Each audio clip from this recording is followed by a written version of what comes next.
Hi friends, मैं परिंदर खारी। Friends, आज की हमारी game once again Tata Steel Masters tournament. ये है 11वीं राउंड तक ये टूर्नामेंट पहुंच चुका है और यहाँ कुछ बहुत बेहतरीन मुकाबले, क्योंकि अब जब ज़्यादातर आमने सामने टॉप खिलाड़ी आने लगे हैं, जैसे भारत के रमेश बाबू प्रज्ञानंद का मुकाबला फाबियानो क्रुआना से था। चलिए शुरू करता हूँ। बहुत गजब की गेम है। C4 के साथ यानी इंग्लिश ओपनिंग के साथ यहाँ फाबी ने शुरू किया था। E6 का रिप्लाई यहाँ रमेश बाबू प्रज्ञानंद ने दिया। नाइट C3 हुआ।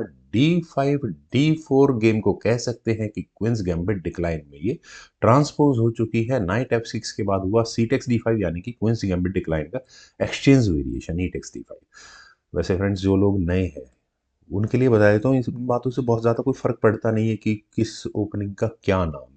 जस्ट एक छोटा मोटा आइडिया होता है कि यार कौन सा स्क्वायर मेरे लिए बेनिफिशियल हो सकता है।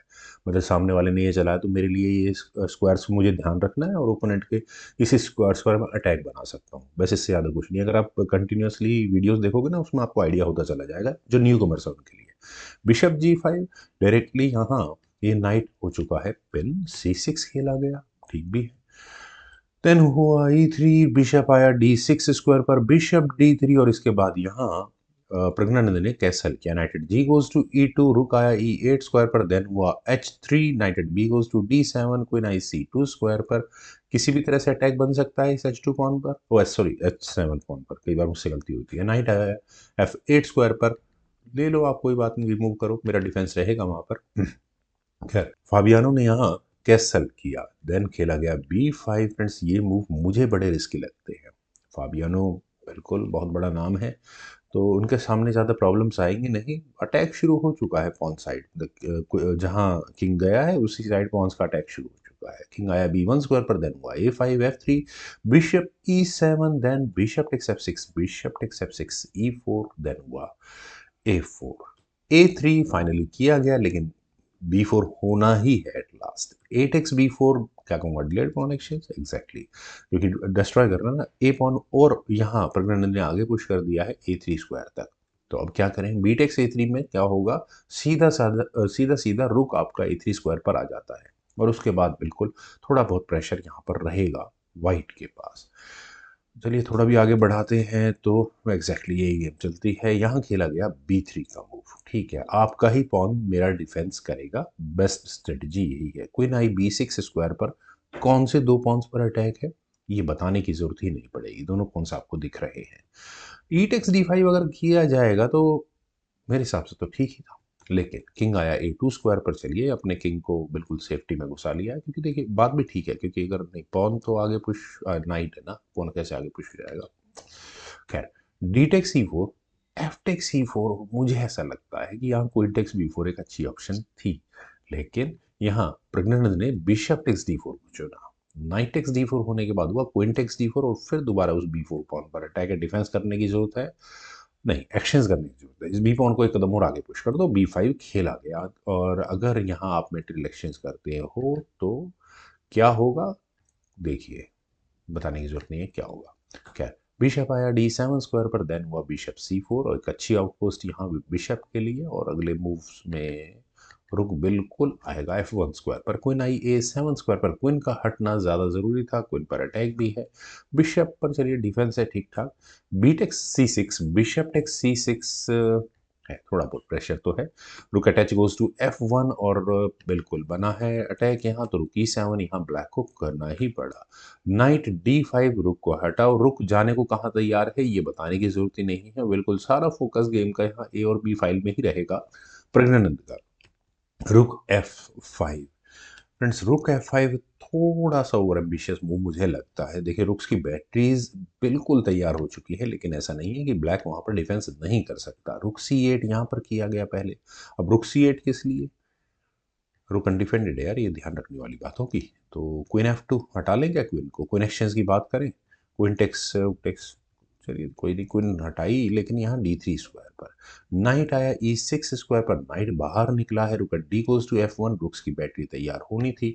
सफिशिएंट डिफेंस है, लेकिन कोई ज़्यादा प्रॉब्लम ना हो तो बेहतर है कि बिशप को E8 स्क्वायर पर लेकर जाया जाए और रुक को एक्टिवली गेम में पार्टिसिपेट कराया जाए, ताकि जब मौका लगे तो यहाँ कुछ गेम प्ले हो सके। रुक एट 5 गोज टू F2 और यहाँ चलिए ये सेकंड रैंक का डिफेंस फाबियानो के लिए डिफेंड करना बहुत ज़्यादा ज़रूरी भी है।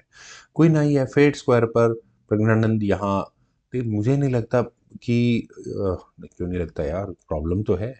मुझे यहाँ ये बिशप खतरे में तो नज़र आएगा ही आएगा, लेकिन किस तरह से करना पड़ेगा वो देखना होगा।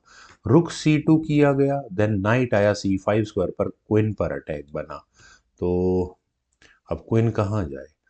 As per chess engine recommendation यहाँ क्वीन E2 की सजेशन है। अब क्यों है, बहुत अच्छी एक्सप्लेनेशन तो नहीं है मेरे पास, लेकिन क्वीन E3 की ऑप्शन को चुना गया। और नाइट पर कोई इशू हो सकता है? नहीं हो सकता, नाइट पर कोई इशू नहीं हो सकता।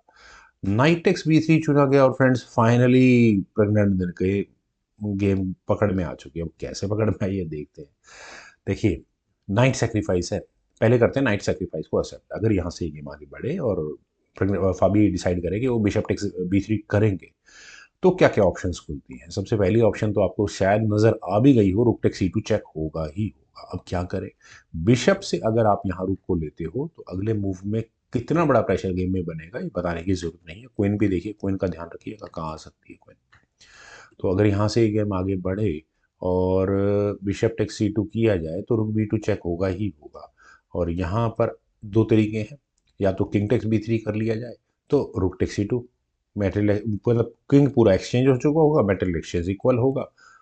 ठीक है, एक पूरा पूरा पूरी सिचुएशन को एक्सप्लॉइट करने के लिए यहाँ पर तैयार होगी गेम। देखिए अगले मूव में क्या चेकमेटिंग थ्रेड जैसा कुछ बनता हुआ नजर आ रहा हो आपको तो। यहाँ एक काम और हो सकता है, किंग को ही हटा लो, तो क्या करेंगे? तब भी फोर्सफुली चेकमेट की जा सकती है गेम में। रुक A2 चेक करके और फिर आप चेकमेट तक इस गेम को पहुंचा सकते हैं। खैर, एक तो ये ऑप्शन है। दूसरी ऑप्शन मतलब आप इस बिशप से अब रुक को तो नहीं ले सकते, नाइट तो लिया, एडवांटेज तो लो थोड़ा सा, लेकिन और क्या ऑप्शन है? अब चेक से बचना जरूरी है। पहले चेक से बचने का तरीका है किंग टेक्स A3 का। अगर ये किया गया तो रुक A7 चेक, और क्या करो आप, बिशप बीच में लगा लो बिशप, फिर दोबारा वही चेकमेट की थ्रेट होगी, ये चेकमेट ही है। दूसरा कोई तरीका, किंग को B1 स्क्वायर पर ले जाओ और किंग से इस रुक को लेने की कोशिश करो, तो क्या होगा? तब और खतरनाक काम हो जाएगा, ये फॉक लगेगी, आपको क्वीन देनी पड़ जाएगी, rook takes B3 check, king takes C2, rook takes C3 हो जाएगा। तो ले देकर एक ही रास्ता मुझे नजर आया है किंग को A1 स्क्वायर पर लेकर जाने का, लेकिन भाई उसके बाद तो क्वीन आ रही है ना सीधा सीधा परेशान करने के लिए। क्वीन E5 चेक, अब क्या करेंगे? फिर फंस गई गेम, चेकमेट ही होगी फिर तो। वेल फ्रेंड्स, बहुत अच्छा गेम लगाया है यहाँ पर, और ये फ्री पॉन मतलब पॉन को देखते ही उन्होंने उड़ा दिया यहाँ से। अब क्या करें यहाँ पर? यहाँ रुक B1 के ऑप्शन को चुना गया। यार आपने पॉन लिया है बट नाइट को मैं आराम से नहीं जाने दूंगा, कोशिश तो पूरी रहेगी यहाँ पर मेरी। कहाँ जाएगा ये नाइट? लेकिन फंस नहीं रही गेम यार, आप नाइट हटाओ, कहाँ हटाओगे आप? देखते हैं कहाँ हटेगा ये। खैर, बिशप आया A4 स्क्वायर पर, ऊपर से बिशप लगा दिया, दूसरे रुक पर भी अटैक बना है। देखिए यहाँ इस पॉइंट पर क्वीन F2 अगर किया जाए, और अपनी ऑप्शंस हैं क्या? ऑप्शन यार रिवॉल्व तो जब होगी ऑप्शंस, नाइट A5, रुक एक्सचेंज की बात हो सकती है, चेक दे दो, क्या दिक्कत है? यही नहीं, इससे कुछ नहीं फर्क पड़ता, वही बात रहेगी। चलिए गेम पर ही चलते हैं। यहाँ खेला गया बिशप D3। बिशप D3 करने के बाद फ्रेंड्स सिचुएशन थोड़ी और वर्स्ट हो चुकी है। जो आप यहाँ टारगेट लगा रहे थे वो भी आपके हाथों से निकल रहा है। यहाँ खेला गया knight C5, asking for some material action. आपको करना है तो करो, लेकिन वाइट के पास यहाँ चेक देने की ऑप्शन, फॉक लगाने की ऑप्शन जरूर है। रुक क्योंकि पिन है, सबसे बड़ी बात तो यही है ना, रुक पिन है और फाबियानो इसी बात के भरोसे इस गेम को आगे बढ़ा रहे थे। रुक टेक्स B7 तो कोई इशू है ही नहीं। खैर, यहां पर व्हाइट ने नाइट E7 चेक किया, फॉकिंग सॉरी किंग एंड रुक। और अब वैसे रुक से आप नाइट ले नहीं सकते, पर चलिए कोई बात नहीं। यहाँ बिशप भी तो इस रुक पर अटैक बना रहा है। फ्रेंड्स वाकई में प्रज्ञानंद ने बहुत कमाल की ग्रिप लगाई है। किंग गया H8 स्क्वायर पर, then rook takes B7, queen takes B7, और इसके बाद खेला गया बिशप A6। चलिए बिशप A6 भी ठीक है। आप अगर नाइट से उस बिशप को लेने जाओगे तो कुछ तो मिलेगा, कुछ तो बैक रैंक चेकमेट का खतरा है ना वहाँ पर, बिल्कुल है। लेकिन फाइनल मूव था यहाँ पर रमेश बाबू प्रज्ञानंद का, क्वीन टेक्स E7, जिस मूव के चलने के बाद फाइनली रिजाइन करना पड़ गया किसको? फाबियानो क्रुआना को। बहुत बड़ा नाम है। वेल फ्रेंड्स, इस गेम को अब क्या आगे बढ़ाएं, क्या मतलब मैं वाइट के लिए मूव्स भी नहीं सोच पा रहा हूँ। देखिए, आप चाहो रुक एक्सचेंज कर लो एक बार के लिए, बिशप बचाओ बचाओ तो बचाओ क्या यार। देखिए बिशप टेक C8 में क्या होगा, बिशप टेक C2 हो जाएगा। और क्वीन कहाँ तबाही मचाने आने वाली है ये भी मुझे बताने की ज़रूरत नहीं है बहुत ज़्यादा। दूसरा, मान लीजिए रुक बचाने की कोशिश भी की गई तो उसके बाद रुक C6, ब्लैक अपने रुक को बचा लेगा, आप बचाते रहो बिशप को। पूरा पूरा क्या अप हो गया, नाइट फालतू है ना ब्लैक के पास, पॉन ऑलरेडी घर में घुसा हुआ है, वो अलग परेशान करेगा। वेल फ्रेंड्स, काफ़ी अच्छी गेम, बहुत बढ़िया स्ट्रॉन्ग टैक्टिक्स, जिसे समझने में ही मेरा दिमाग खराब हो गया। उम्मीद है आप सभी लोगों को भी ज़रूर पसंद आएगी। तो वीडियो को लाइक शेयर, यूट्यूब चैनल को सब्सक्राइब, कहता रहता हूँ करते हो नहीं आप, कोई बात नहीं। फिर भी कमेंट सजेशंस का मुझे बेहद इंतजार रहेगा। Thank you for watching, bye.